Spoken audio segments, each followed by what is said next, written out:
पहले तो खैर नहीं मिल पाता था वक्त उनको। इस बार ये है कि वो वैसे भी लाहौर में है, क्योंकि शिफ्ट हो गए हम रिसेंटली लाहौर माशाल्लाह। तो अब मैं यहाँ पे एक मेहमान की तरह कराची में रह रहा हूँ होटल में। तो ज़ाहिर फैमिली वैसे भी दूर है तो फ़ोन पे बात हो जाती है उनसे, वीडियो कॉल पे बात हो जाती है। वापस पलटे, मेरी अम्मा को देखे कि आप इकरार की वालिदा हैं, तो उन्होंने कहा कि जी, तो उन्होंने कहा you must be a proud mother. तो मेरी अम्मा बेचारी कहती है मैं वहाँ से घर तक वापस तब रिक्शे पे गई और वो रोती हुई मुस्तकिल, और जब मैं आया तभी मुझे गले लगा के रो रही। हेलो, अस्सलाम वालेकुम। जी अस्सलाम वालेकुम। कैसे हैं इकरार भाई आप? मैं खैरियत से हूँ अल्हम्दुलिल्लाह, आप ठीक है? खैरियत से? मैं बिल्कुल ठीक हूँ। फर्स्ट ऑफ ऑल रमज़ान मुबारक फ्रॉम मेडिटेनमेंट। आपको भी बहुत रमज़ान मुबारक, सलामत रहें, शुक्रिया। जज़ाकल्लाह। भाई हम चाह रहे थे कि आज की इफ्तारी हम आपके साथ करें। आई नो आप सेट पे करते हैं इफ्तारी, लेकिन फिर भी हमने कहा हम इफ्तारी लेकर आ जाएं आपके पास, तो आप बताएं आ सकते हैं? हाँ, वो आप भले ले आए ज़ाहिर, लेकिन चूँकि वो ऑलरेडी आपको पता ही कैजुअल इस तरह से होता है कि बस शायद हम इफ्तार साथ ना कर सकें, लेकिन हम बातचीत बड़ी आराम से कर सकते हैं। हमारा एक बीच में एक ब्रेक होता है, तो अगर आप 4 बजे के करीब आ सकें तो आई थिंक उसको प्लान कर लेते हैं। ठीक है, परफेक्ट हो गया। फिर आपसे मुलाकात होती है इंशाल्लाह। डन मिलते हैं इंशाल्लाह। इंशाल्लाह। अल्लाह हाफिज़। ओके, अल्लाह की अमान, अल्लाह हाफिज़।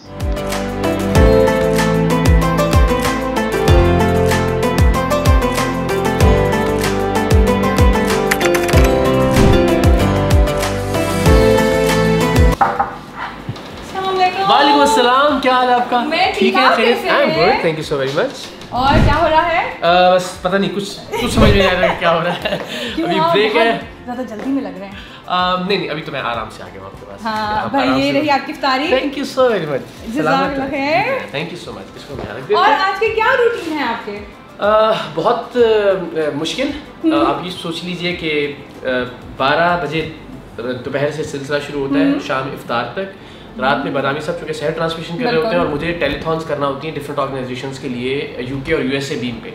तो रात 1 बजे से 5 बजे तक वो सिलसिला चलता है और वापस पहुँचते हुए 7 बज जाते हैं। फिर अगेन 11-12 बजे जागना है और दोबारा से काम पे लग जाना है। और अगर किसी दिन सरेआम की रिकॉर्डिंग है या फिर किसी जो हमारा यहाँ सेगमेंट है उसकी रिकॉर्डिंग है, तो फिर आपको सुबह 9 बजे जागना। तो ऑन एवरेज 4 घंटे की नींद। यानी इतना बिजी स्केड्यूल, तो फैमिली को कैसे टाइम देते हैं फिर आप? फैमिली पहले तो खैर नहीं मिल पाता था वक्त उनको। इस बार ये है कि वो वैसे भी लाहौर में है, क्योंकि शिफ्ट हो गए हम रिसेंटली लाहौर माशाल्लाह। तो अब मैं यहाँ पे एक मेहमान की तरह कराची में रह रहा हूँ होटल में। तो ज़ाहिर फैमिली वैसे भी दूर है तो फ़ोन पे बात हो जाती है उनसे, वीडियो कॉल पे बात हो जाती है। कैसा लगता है अपने शहर में मेहमानों की तरह रहना? मुश्किल लग रहा है।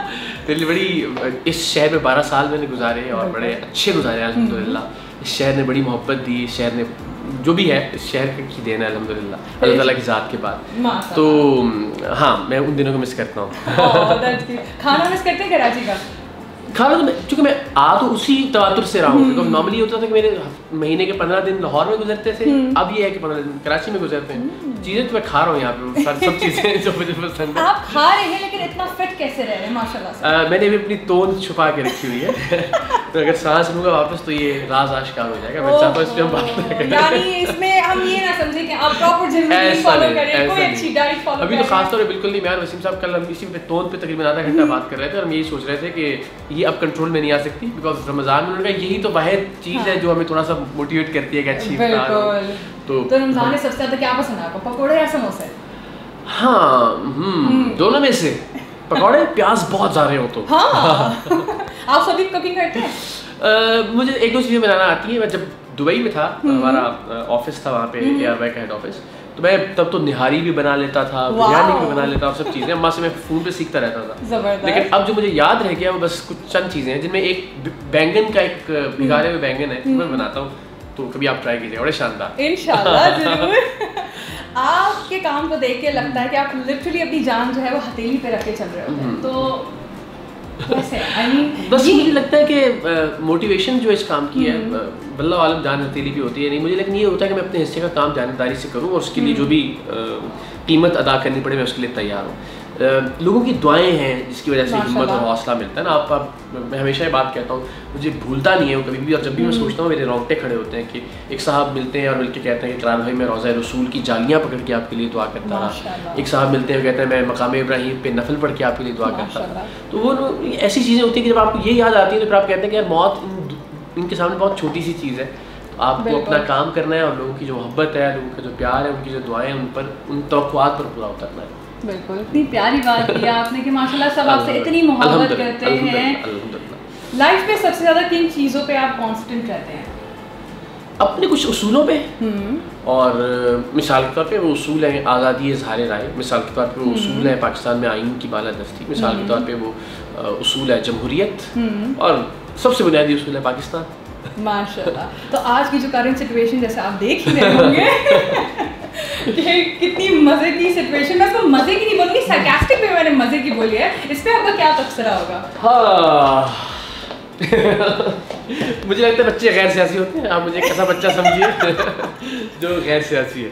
बिल्कुल, आपने बड़े मजे की बात की, आपने अपने को बच्चा कहा, यानी माशाल्लाह मैंने बचने की कोशिश की है, मैंने बचने की कोशिश की है। जी बिल्कुल, मैं समझ गई आपका इशारा।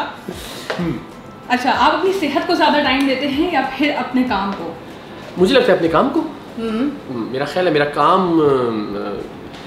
मेरी सेहत के आड़े आता है, बल्कि अक्सर बहुत सारे मसाइल है मेरी सेहत के साथ। तो डांट पिटती है फिर आपको? अम्मा डांटती हैं कभी कभी, हाँ डांटती हैं, बल्कि वो अक्सर बेचते टीवी पे देख के रंग काला आ रहा है तेरा, कभी वो कहती हैं कि सेहत खराब हो गई है, कभी कहती मुरझाया लग रहा है, तो बिठा के क्लास लेती रहती हैं। फिर आप कैसे समझाते हैं उन्हें? नहीं, मैं उनको बताता हूँ कि मैंने काम तो करना है, और काम भी ऐसा है कि जो एक कॉज बन जाए। तो बहुत समझती भी हैं, उसने जब कोई ऐसे विजुअल्स या ऐसी चीज़ सामने आती है तो अल्टीमेटली वो परेशान भी होती हैं, जब खून है आप लगा हुआ है, आपको जख्म लगे हुए हैं, लेकिन एक माँ के ऊपर बड़ी हिम्मत है उनकी कि वो समझती हैं कि नहीं ठीक है, ये एक मकसद है, और कभी उन्होंने इससे मुझे नहीं रोका, ये बड़ी क्योंकि आप उनके जाबाज सिपाही जो हैं, इसलिए तो अल्हम्दुलिल्लाह। अम्मी के साथ कोई यादगार सा किस्सा, फनी हो लेकिन फनी अम्मा के साथ खैर फनी तो बहुत ही होंगे, मतलब जो मुझे बचपन की बातें करें तो हमारे ऐसी पड़ी हुई है, मैं बताता हूँ हमेशा कि वो ना तख्तियाँ टूटती रही हैं हम पे ऐसा, लेकिन जो प्राइड वाला मूवमेंट था ना अम्मा के साथ, वो ये था, मुझे याद है तब थे गवर्नर खालिद मकबूल लाहौर में, पंजाब के गवर्नर थे वो, तो हम बैठ सकते हैं क्या? हाँ जी बिल्कुल, अच्छा ठीक है, ओके।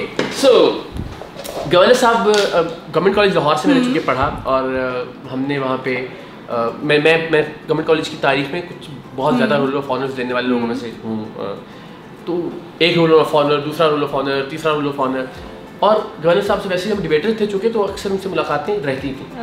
तो कॉन्वोकेशन था गवर्नमेंट कॉलेज का, मेरी अम्मा भी वहाँ गई हुई थी, और जब गवर्नर साहब ने सब अवार्ड्स दिए और वो खाने के लिए जा रहे थे और मैं भी निकल रहा था, तो वो गए अपने पूरे काफिले और कारवां के साथ, फिर वापस पलटे। मेरी अम्मा को देखे कि आप इकरार की वालिदा हैं, तो उन्होंने कहा कि जी, तो उन्होंने कहा you must be a proud mother.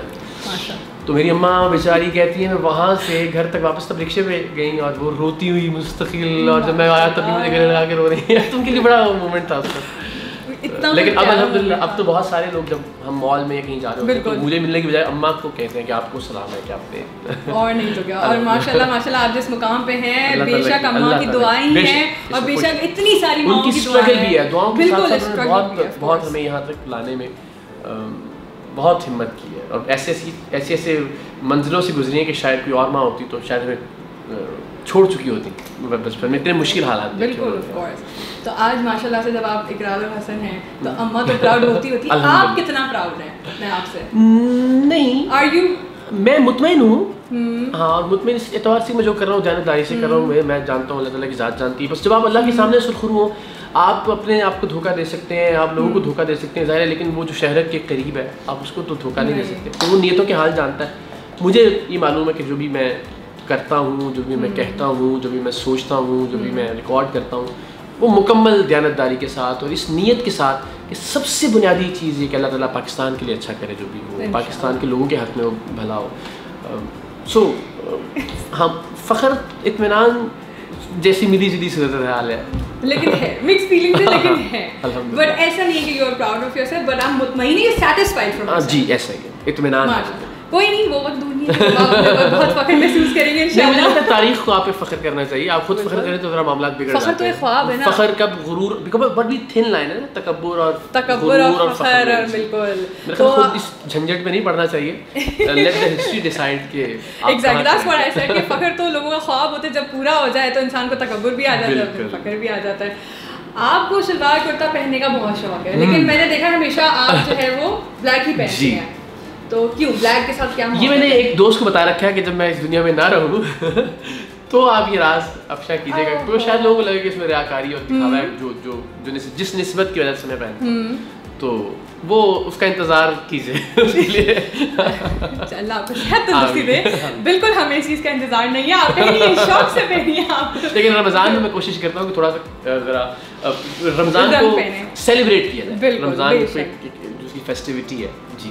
आपके सबसे ज़्यादा शौक क्या है? मतलब obviously apart from your profession, obviously आप बहुत ज़्यादा प्रोफेशनल। मेरा शौक था बहुत, लेकिन मुझे अब दुख होता है कि मैं थोड़ा दूर चला गया, किताबें पढ़ना। अच्छा। हाँ, मेरा इस फील्ड में आकर मैं बहुत खुश था कि मैं कोई इंजीनियर, डॉक्टर या कुछ ऐसा नहीं बना, मैं कुछ ऐसा बन गया हूँ कि जिसमें मुझे किताबें पढ़ना चाहिए और मुझे हेल्प करेंगी मेरी फील्ड में।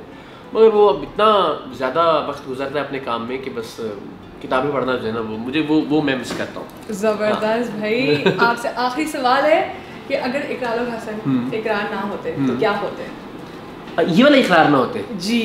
हाँ, छापे मारने वाले। हाँ जी, मतलब जो आप हैं वो ना होते तो मतलब तो आप क्या होते? मैं सिंगर होता।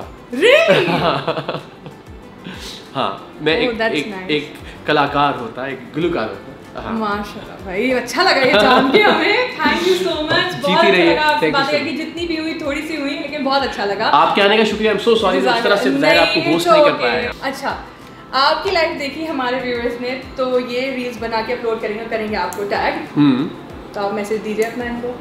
जी ज़रूर, बिल्कुल टैग कीजिए। और बहुत मज़े का फॉर्मेट, मुझे तो गुफ्तगू करके बहुत अच्छा लगा। मैं दिल चाह रहा था कि चलता रहे, कि आई विश के अगले सेगमेंट्स ना होते, तो प्लीज़ आप ज़रूर टैग कीजिए मुझे हर प्लेटफॉर्म पे।